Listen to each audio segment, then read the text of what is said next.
po si Sandro.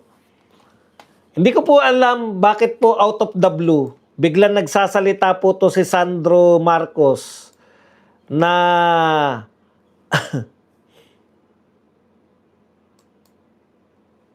tungkol po dito sa sa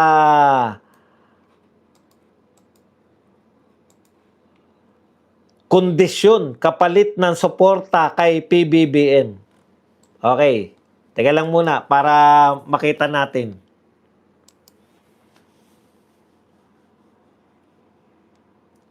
Okay, ito po ayon po kay Sandro Marcos sa isang panayam sa DCMM, binulgar ni Sandro Marcos na ang kampo ni dating Pangulong Rodrigo Duterte ay humingi ng impluwensya sa pagpili ng matataas na posisyon sa pamahalaan kapalit ng pag-endorso at pagsuporta kay Ferdinand Bongbong Marcos. Yan humingi daw po yung kampo ni Duterte ng para suportahan po ni Pangulong Duterte si Marcos na at that time ay kakandidato pa lang o kandidato pa lang, nagbigay po raw ng humingi po ng mga kondisyon. Alam po ninyo, eto nakakatawa, no? Anong gusto mong palabasin, Sandro Marcos? Masamang tao? Masamang tao yung mga Duterte? Sila ang dahilan bakit nasira yung unity team? Wala na po kaming pakialam dyan lahat. Wala na po kayong mas worse. Wala na pong mas worse na gagawin ninyo sa pamilya Duterte na mas worse pa sa pagpapakulong sa kanya sa dahig. Eto, sisiraan nyo sila ng salita. Hindi naman po paninira yan. Lahat po, no? Lahat po ng tinatawag nating na humihingi kayo ng pabor para suportahan. Normal po yan, may concession kayo. Normal po na hihingian kayo. Di ba? Natatandaan ko po yung mga makakaliwang grupo. Ganyan po sa politika. Kaya pag hindi po matatag ang sikmura nyo sa politika, hindi po talaga kayo po pwedeng mga politiko. Normal po yan. Siyempre, susuportan. Lalapit ka sa politikong influential. Kunwari, lalapit ka sa isang governor ng isang probinsya. Hindi po sa buwatan ang tamang termino dyan. Okay. Halimbawa, lalapit ka sa sino ba ang pinakamalaking boto? Cebu. Liligawan mo yan. Yung governor ng Cebu. Di ba? Tapos sige, bakit naman kita susuportahan? Sasabihin naman ng taga ng Cebu governor. O wag na tayo magpangalan ng basta isang governor ng mga probinsya. Lalapit ka, politiko ka, tatakbo ko. Tatakbo ko na suportahan mo naman ako. Ano naman mahihita ko diyan? Hindi po personal. Dito po, pag ako po sinuportahan nyo, magbibigay po ako ng proyekto sa Cebu. Ano po masama dyan? Wala naman po yan. Kinakailangan may mahita ako sa pagsuporta sa iyo. Hindi po personal. Wala naman sinabing personal Ang sinasabi po ni Sandro Marcos, nanliligaw sila. So, totoo ngayon, inaamin nyo na nanliligaw kayo sa suporta ng mga Duterte. Di ba? Kayo ang nanliligaw talaga. Kaya mali yung pinalalabas na ng mga supporter nyo na kayo nagpanalo kay BP Sara. Kayo talaga nanliligaw sa mga Duterte. Presidente ng Pilipinas yan Kung natatandaan nyo po, si Tatay Digong, sinuportahan po yan ng makakaliwang grupo noon. Kaya meron po siyang inilaan. Binigyan niya po ng tatlong cabinet. Tatlong cabinet po yung makakaliwa. Yung DSWD, si Tagualo, yung Department of Agriculture, tsaka Department of Agrarian Reform. Ganyan po talaga ang namumulitika. Nakikipag-alliance building ka May alliance Gusto nyo manligaw sa mga Duterte. Ngayon daw, hindi raw sila hinarap ni Tatay Digong, etc. etc. Malamang hindi talaga kayo hinarap. kung ayaw ni Tatay Digong. At ito po, very vocal si Tatay Digong. Ayaw niya riyan, di ba? Pinagbintangan niya na nga noon pa eh. May kandidato tayo na adik. Oh, hindi niya lang tinukoy. Eh ano ngayon? Presidente ng Pilipinas yan eh. Nanliligaw pa lang kayo eh.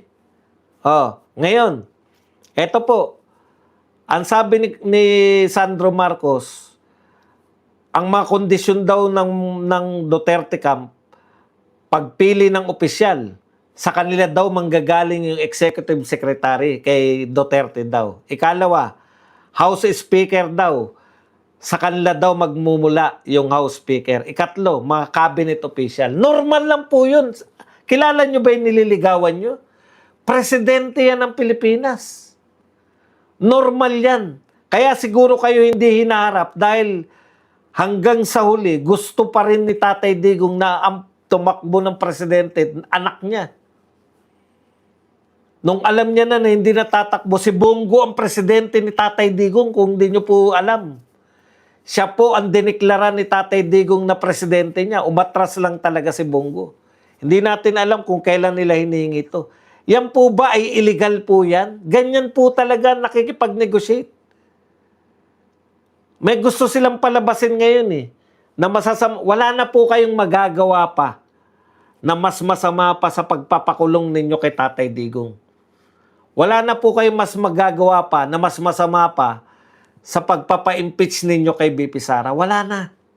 Kaya itong mga salita nyo na to, hindi natatalaban ng mga Duterte niyan. Mas grabe pa, hindi lang po paninira ang ginawa ninyo. Aktual na pinakulong ninyo. Aktual. Ngayon, ang tanong, eto, aktual din po. Yung hiningi ba na palagay na natin na totoo yung sinasabi ni Sandro Marcos. Alam po ninyo, basta mga Marcos ngayon, hirap na kaming paniwalaan. Tignan nyo yung trust rating ni Pangulong Marcos, negative.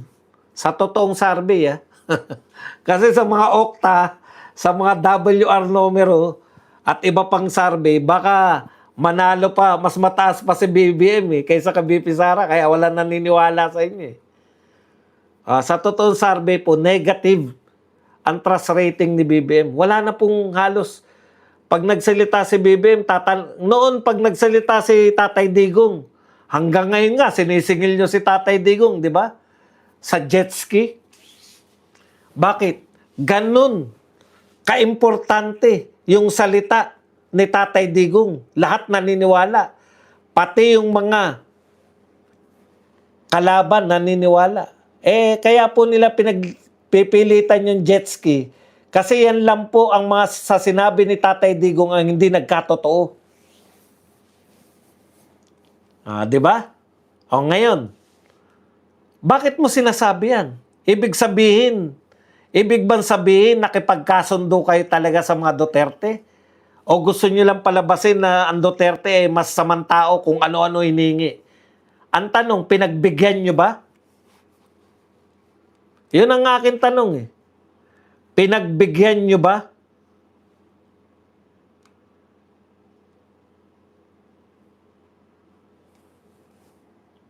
Ang executive secretary ba ay galing sa kampo ng mga Duterte? Hindi. Ang executive secretary ay si Rodriguez na campaign kasama na po sa kampanya ni Marcos. Kaya nga kingmaker daw siya, di ba? Sabi niya. Okay. Sa panig nyo, ang House Speaker ba ay galing sa mga Duterte? Hindi. Dahil si Martin Romualdez galing sa inyo Ang mga cabinet official pa galing sa mga Duterte? Meron. Si Sara Duterte, DepEd. Nag-resign din.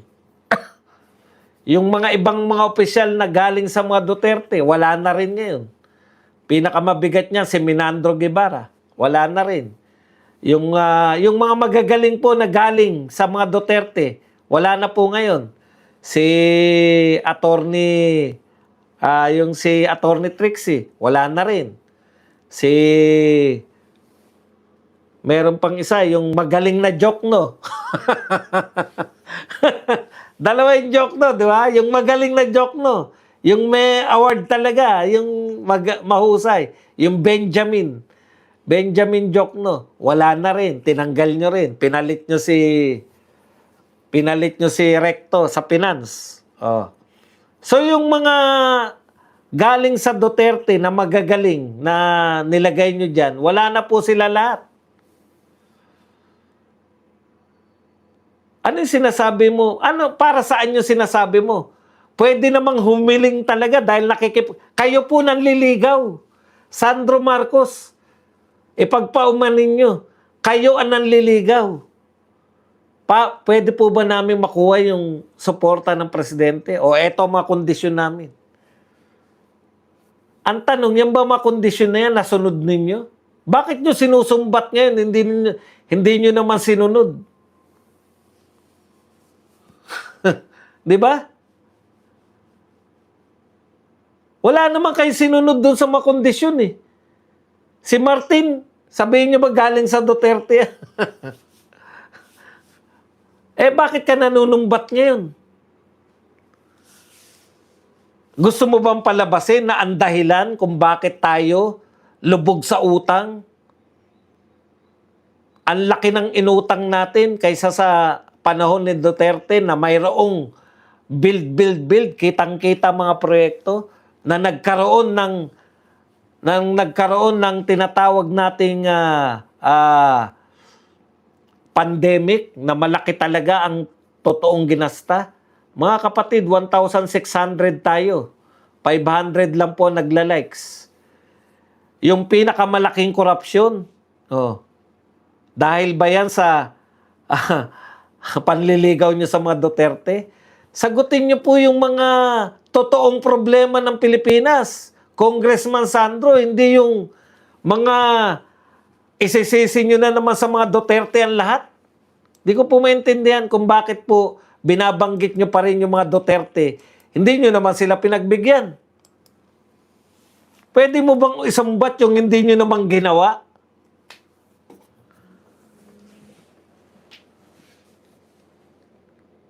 Hindi naman galing kay Duterte yung House Speaker. Hindi naman galing kay Duterte yung Executive Secretary. Yung mga kinuha nyo naman galing sa Duterte, talaga namang napakinabangan ninyo. Sa simula. Ngayon, talagang walang-wala na. Okay. Bakit po? Para saan? Bakit binabanggit nyo? Nasa playbook na naman kayo na ala Claire Castro na lahat isisisi sa mga Duterte. Yung pagkasira ng EDSA na yan, pustahan tayo, sisisi sa mga Duterte yan. Nagparehab. Inabala po, pinasara yung bahagi na yan ng EDSA, yung nire-rehab nila, pinasara. Wala pang 1 taon, sira na.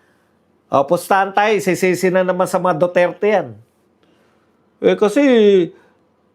Kasi hindi pinagawa ng Duterte yan. Kaya inabutan namin, sira na. Ano magagawa namin? Hindi po, si Gibo po, hindi po naging ano yan. Hindi po naging tao ni Duterte yan si Gibo. Kailan po naging tao ni Duterte?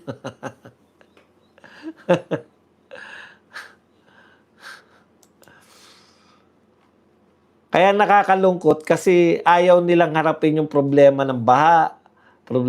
Wala na po yan. Wala na interest dyan kay Lorna Regla Kapunan. Hindi na po kami interesado kung rereglahin ba si Kapunan o totoyoin si Kapunan o kung ano niyang panonoorin na sine. Wala po kaming pakialam dyan. Ang gusto po namin, may makulong Vince Dizon. May makulong dyan sa substandard na EDSA rehab. Panahon mo na eh. Sasabihin ni Dizon, pinatigil ko na kasi yung flood control nung panahon ko eh. Sige. Sasabihin mo kasi, hindi ko naman panahon yung eto na lang, panahon mo to. Kinakailangan may makulong dyan. Sobra-sobra na kayo. Bilyon na naman ng ginastos dyan, wasak agad. Wala pang 1 taon.